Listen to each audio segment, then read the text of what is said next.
Ladies and gentlemen, tonight you're about to witness one of the most brutal, relentless, and telling battles in modern lightweight boxing. A fight that wasn't just about winning rounds, but about breaking a man's will, piece by piece. Under the bright lights of Newark, New Jersey, the arena buzzed with anticipation long before the first punch was thrown. Inside the Prudential Center, the air felt heavy, charged with expectation, tension, and the promise of violence. This wasn't just another fight night. This was a proving ground, a stage where rising dominance would collide with hardened resistance. At the center of it all stood a young, undefeated force, Keyshawn Davis. Calm, focused, dangerous, draped. In confidence, backed by Olympic pedigree, and carrying the weight of expectation, Davis wasn't just here to win. He was here to make a statement. Across from him stood a man forged in fire, Miguel Madueno, a veteran of wars, a fighter who had seen everything the ring could offer. With 28 knockouts to his name, Madueno didn't come to play chess. He came to drag his opponent into chaos. And looming over the spectacle, the legendary promoter Bob Arum, presenting yet another chapter in boxing's ongoing story of legacy, violence, and greatness. The bell rang. From the very first exchange, you could feel it. This wasn't going to be a tactical dance. This was going to be a test of endurance, grit, and mental warfare. Madueno came forward immediately, just as he promised. No hesitation, no fear. He marched into range like a man willing to gamble everything on a single moment. But what he walked into was something else entirely. Davis didn't rush. He didn't panic. Instead, he dissected. A sharp jab to the body. Not flashy, but intentional. A message, then another, each one digging deeper, slowing the forward momentum, planting seeds of damage that wouldn't bloom until later. Davis wasn't just fighting, he was building a strategy in real time. Madueno fired back wild and heavy, hoping to land something meaningful, but that was the trap. Every punch he threw opened him up just a little more, and Davis saw everything. A clean right hand split the guard.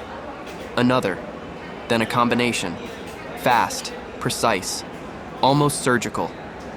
The crowd roared, not just because punches were landing, but because they were witnessing control. Pure, calculated control. By the end of the first round, the numbers told the story. Davis had already established dominance, not through brute force, but through intelligence, through timing, through discipline. But Madueno, he wasn't going anywhere. That's the thing about fighters like him. You don't measure them by clean punches landed. You measure them by what they're willing to absorb just to stay standing. Round after round, the pattern intensified. Davis continued to chip away at the body, stabbing with that jab like a blade, finding the same wound over and over again. It wasn't about immediate damage. It was about erosion. Breaking down resistance slowly, methodically. Meanwhile, Madueno kept pressing forward, refusing to be discouraged. Every time he got hit, he responded. Every time he was pushed back, he stepped forward again. It wasn't pretty, but it was fearless. And yet, it was costing him. By round 3, the gap was widening. Davis began opening up, uppercuts slicing through the middle, hooks wrapping around the guard, combinations flowing like water. The confidence was growing. The rhythm was settling in. But there were moments, brief, dangerous moments, where Davis found himself near the ropes. And in those moments, Madueno came alive. This was his world. Close quarters, dirty exchanges, no space to think, only react. And for a second, just a second, it looked like chaos might favor him. But Davis adjusted. He slipped. He rolled. He stepped out. Not just surviving, but learning, adapting, evolving. This wasn't just talent on display. It was ring IQ at an elite level. As the fight moved into the middle rounds, the brutality escalated. Round 4 was a turning point. Davis hurt him. A sharp 1-2 snapped Madueno's head back. The kind of shot that makes the crowd gasp. The kind that changes momentum instantly. And for a moment, it looked like the end might come early, but Madueno stayed. He stood there, absorbing punishment that would break most fighters.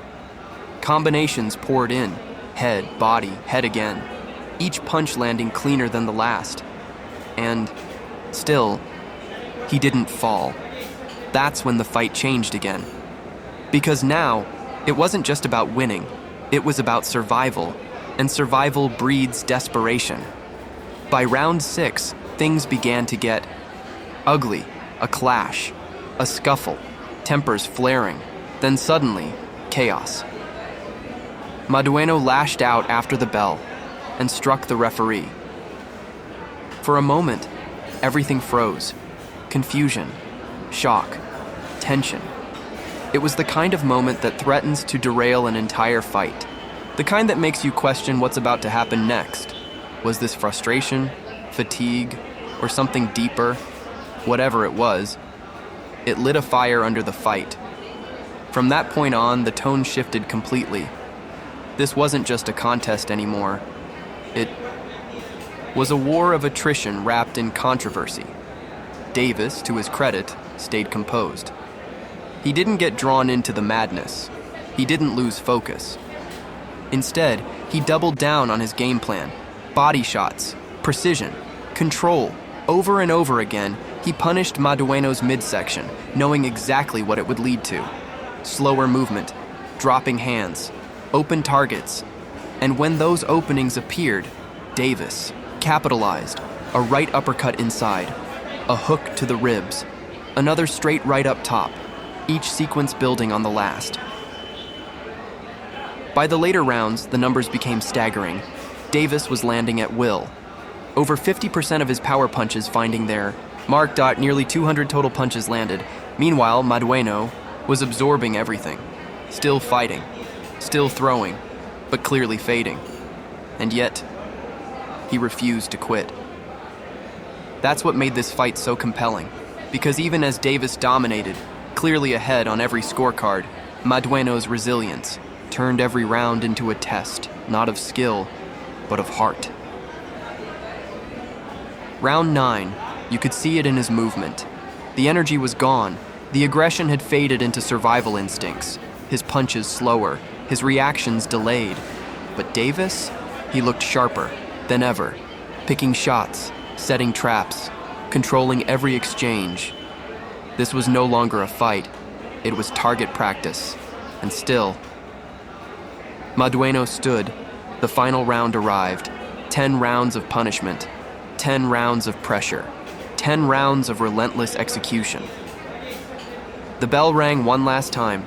Davis closed strong, landing a clean right hand that echoed through the arena.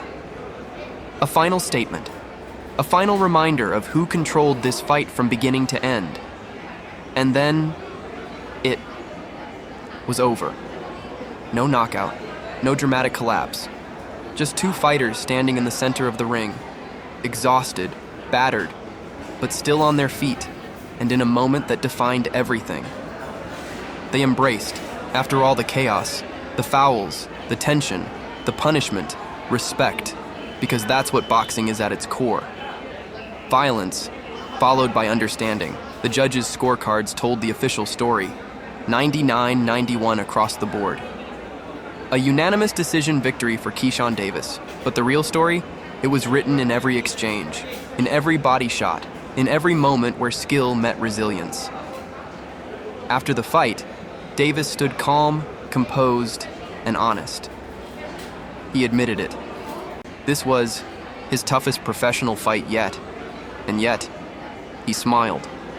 Because fighters like him don't just chase victories, they chase challenges. He called for bigger names, bigger fights, bigger stages. Names like Shakur Stevenson, though a friend, not a foe. Names like champions across divisions, names that define legacies. And somewhere in the background, watching closely, were legends. Terrence Crawford, Andre Ward, and Claressa Shields, all witnessing the rise of a fighter who might soon join their ranks. Because this wasn't just a win, this was a message that Keyshawn Davis isn't just another prospect. He's coming, and he's ready. But now, the question shifts to you. Was this the fight that proves Davis is ready for the elite level, or did Madueno expose cracks that future opponents will exploit? Who should Davis face next, and can anyone at lightweight truly stop his rise? Drop your thoughts below. And if you felt the intensity of this battle, make sure you like, subscribe, and stay tuned, because the next chapter in this story might be even bigger.